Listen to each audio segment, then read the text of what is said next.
Cedric was a sweet and bright boy.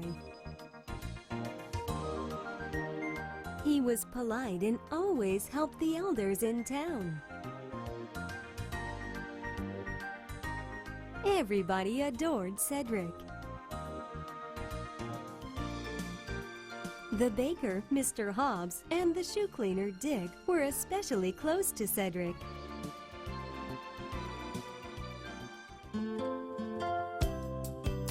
Cedric lived in a city called New York in America. Cedric's father was a son of the Earl of Dorincourt of England and married Cedric's mother after he immigrated to America. However, Cedric's father died early, and Cedric lived only with his mother since then.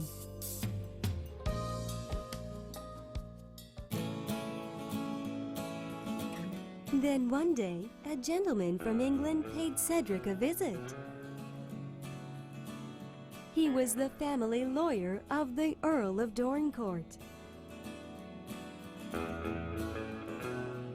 The Earl had 3 sons, but they all died. Little sir, you must succeed your grandfather as an Earl. Prepare to leave for England at once. The lawyer gave Cedric a great deal of money to use for the move.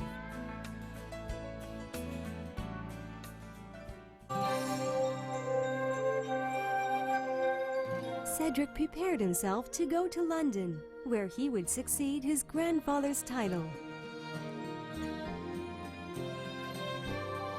He said goodbye to Mr. Hobbs and Dick and gave them gifts. They were all very sad to see Cedric go, but they all wished him well.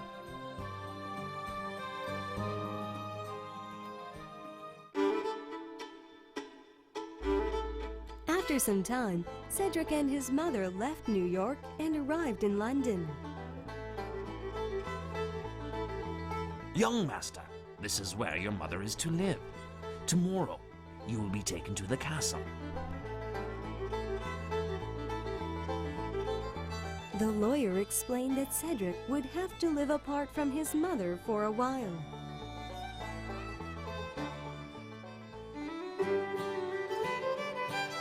The next day, Cedric went to the castle where his grandfather lived.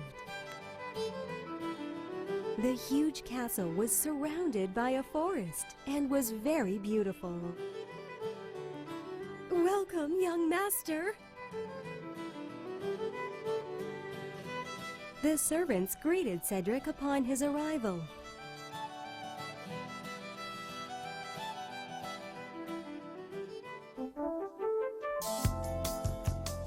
Cedric went and greeted his grandfather. How do you do, Grandfather? I'm pleased to meet you. Grandfather greeted Cedric with a big smile and thought, "He was raised to be a very polite young man."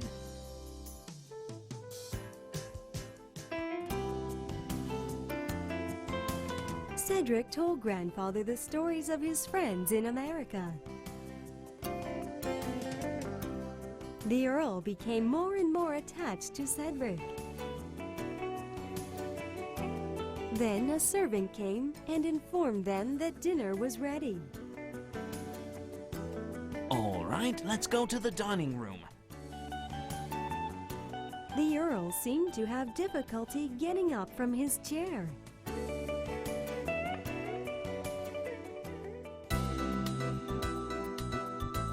Grandfather, if your legs are hurting, lean on my shoulder.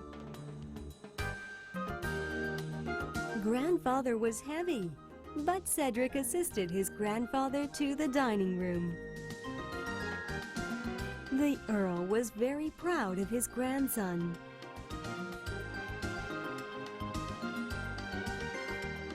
Grandfather gave many books and toys to Cedric, and Cedric shared many stories with his grandfather.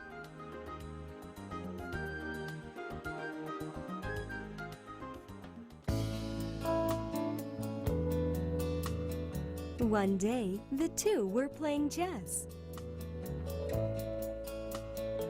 Then a pastor paid them a visit. My lord, there is a family having difficulty paying rent due to a sick child.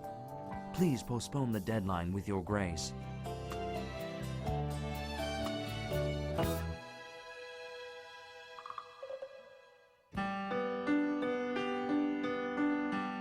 The Earl hesitated at the pastor's request. He had been ignorant to the villagers' difficulties.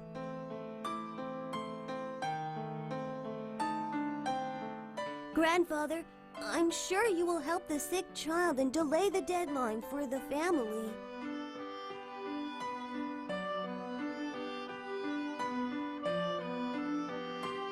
The Earl listened and helped the others for the first time.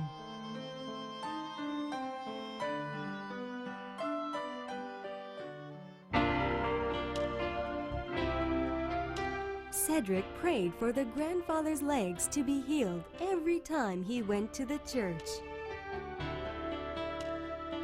He also thought that riding a horse would be better for his grandfather's health. From that day on, Cedric went horseback riding with his grandfather around the town every day.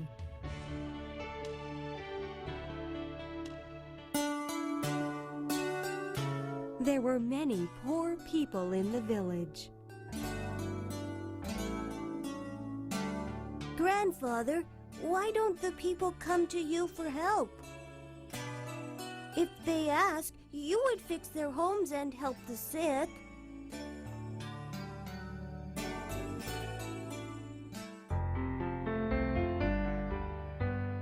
The Earl was so touched by Cedric. He just ignored when people came for help in the past.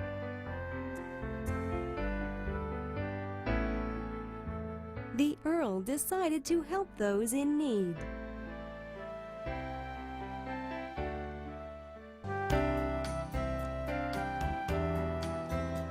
The Earl knew Cedric thought of him as a kind man and could not disappoint his grandson. The Earl had his servants check up on the villagers and help them as needed. The villagers were happy that the Earl had changed after the young master moved in with the Earl.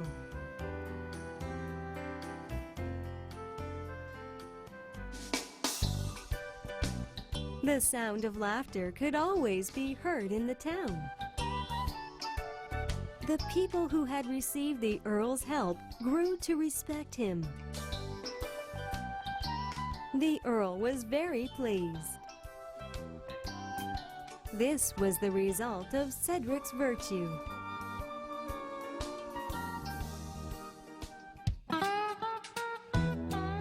Then one day, the lawyer brought the news to the Earl with a stunned look in his face.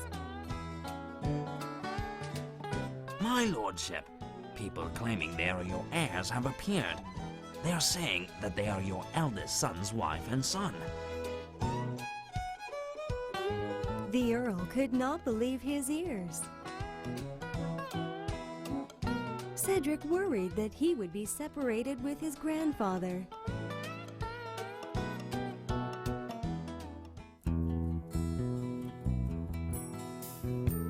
Cedric, do not worry. You are my oldest grandson. There is no way we will be separated.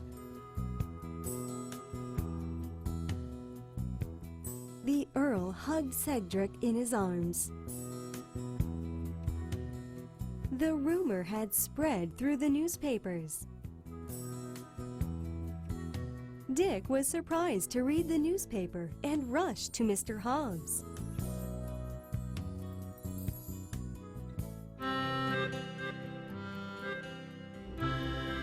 This is the woman who used to be my sister-in-law. They divorced because she was evil. Mr. Hobbs and Dick went to England with Dick's brother to help Cedric. Cedric's friends met the Earl's lawyer and told them the entire story. The confusion ended when the boy who claimed to be the Earl's grandson called Dick's brother father.